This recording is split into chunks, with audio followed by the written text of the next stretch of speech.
need to learn. The skull is such a complicated piece of bony anatomy that we won't try to understand all of it at once. Instead, we'll build up our picture of it a little at a time in the course of this tape. In each section, we'll add the parts of the skull that are new to the parts that we've seen already. In that way, we'll end up with a complete picture.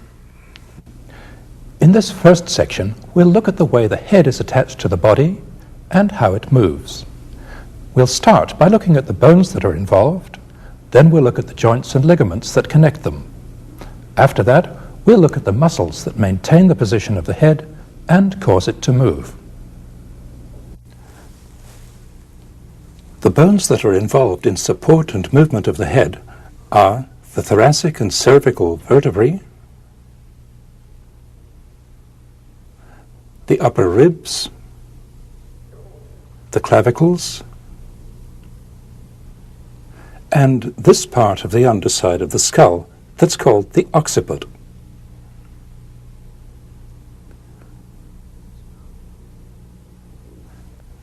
The skull consists of the cranium and the facial skeleton. The cranium is the bony container for the brain and the foundation for the facial skeleton. The cranium is made up of a number of originally separate bones. These lines of fusion, known as sutures, show where the bones are joined.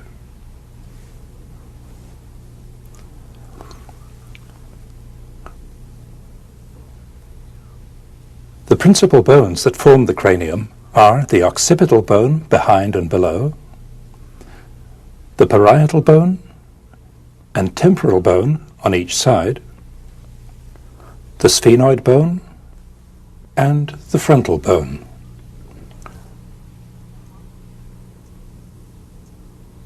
The two bones of the cranium that we're concerned with at present are the occipital bone and the lower part of the adjoining temporal bone.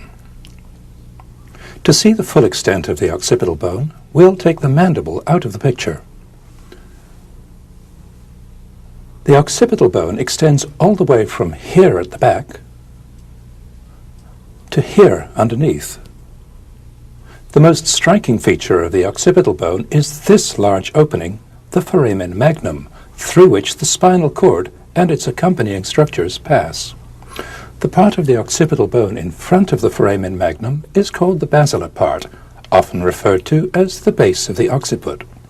The two temporal bones converge on it from each side. We'll look at them in a minute. Let's look at the occipital bone on the inside in a skull that's been divided in the midline. Here's the foramen magnum. Here's the basilar part of the occipital bone. It slopes forwards and upwards, more steeply on the inside than on the underside, since it's triangular in sagittal section. Let's look at some more details in a skull that hasn't been colored. On each side of the anterior half of the foramen magnum are the two occipital condyles. The occipital condyles are the joint surfaces which articulate with the atlas vertebra to form the atlanto-occipital joints. We'll look at these joints in a minute. The outline of the front and the top of the cranium is well known to us from our everyday observation of surface anatomy.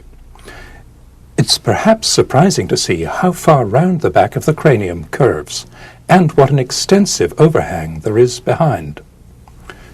The overhang is formed by the part of the occipital bone that's behind the foramen magnum, the squamous part.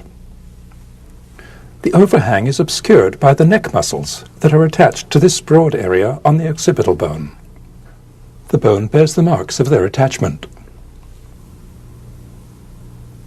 This lump in the middle is the external occipital protuberance. This faint ridge, leading out toward the mastoid process, is the superior nuchal line. Below it is